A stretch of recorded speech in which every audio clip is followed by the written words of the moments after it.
Welcome to another capsule with some proven ideas for your personality development and also some select words, phrases, and sentences for effective communication.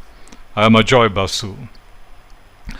I am often told that some of the greatest achievers of this world are those who have been school or college dropouts, those who are not professionally qualified.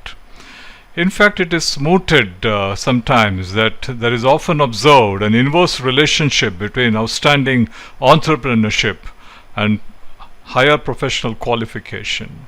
This is based on the premise that ultra specialization makes the professional know more and more about less and less, and that the entrepreneur needs to be multifaceted and versatile, reposed with knowledge, vision, strategy, business development, operations, funding, relationships, etc. So it tends to be pretty broad as compared to a specialized pursuit which a professional education course offers you. The dynamics, in other words, are very diverse. In my view, the successful entrepreneurs I've seen who are without much of formal education are voracious imbibers, reading, grasping, gaining empirically about all that matters. The practical wisdom, that is the buzzword, is overwhelming. Yes, they have the advantage that they are not limited by the lines of specialization which specialized education imposes almost. They can derive from many streams, many sources which the ultra specialist could miss in his or her limited pursuit.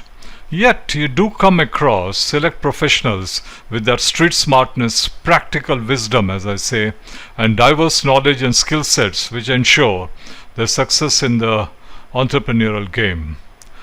That apart, in my experience, spanning across decades, probably the greatest difference I've noticed between a professional and a non-professional is that the professional shows a greater propensity to learn, to read and learn, to acquire knowledge. And deployable knowledge, is power.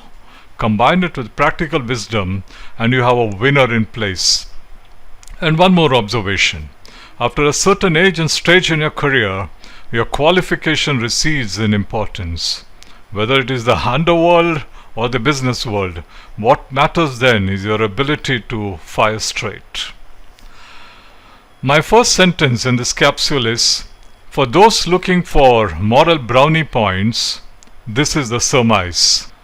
In colloquial English, we tend to use the phrase brownie points quite often. Brownie points is about being awarded, often imaginary, in response to someone doing good deeds. It used to be expressed more in connection with kids, but has gained a much wider applicability over time. Surmise here refers to an opinion advanced to those who seek the brownie points. My next expression is, take the appeal beyond the restrictive confines of the current engagement. I included this sentence in my collection, fascinated as I was by the phrase restrictive confines, which talks about limited space. In the context of this sentence, the limited space is of the current engagement, and the appeal is intended to transcend this limit.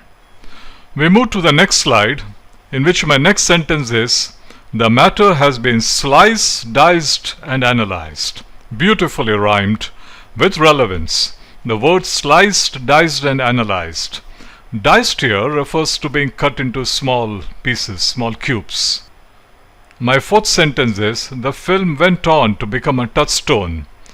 Touchstone classically refers to a stone formerly used to test the purity of gold and silver.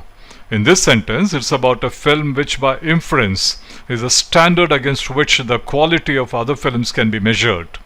A nice way of putting it. Another similar sentence I remember is about a film which was considered a theorem in filmmaking. Here the word theorem is considered as a method or formula generally accepted as true or to be the standard. My last sentence in this capsule is, he is driven by a sense of abandonment. Abandonment here connotes impulsive behavior to the point of not being in control, indicates a drift driven more by instinct, can be used in the context of someone who is not acting prudently and judiciously, and instead appears to throw caution to the winds. So friends, that brings us to the end of this presentation. Trust you've enjoyed it. It has been my endeavor to include many such words, phrases and sentences as part of my online 22 plus hours course, which bears the acronym Job Performance Enhancement Mastery. It is a course which has more than 200 videos of knowledge and skill sets which go on to make a person an outstanding performer at the workplace. I'm also delighted to post my videos on the social media in select channels for the benefit of those who are passionate and who strive to excel. They will make a difference to your ability to communicate, both spoken and written, and significantly enhance your personality. Thank you for watching this capsule.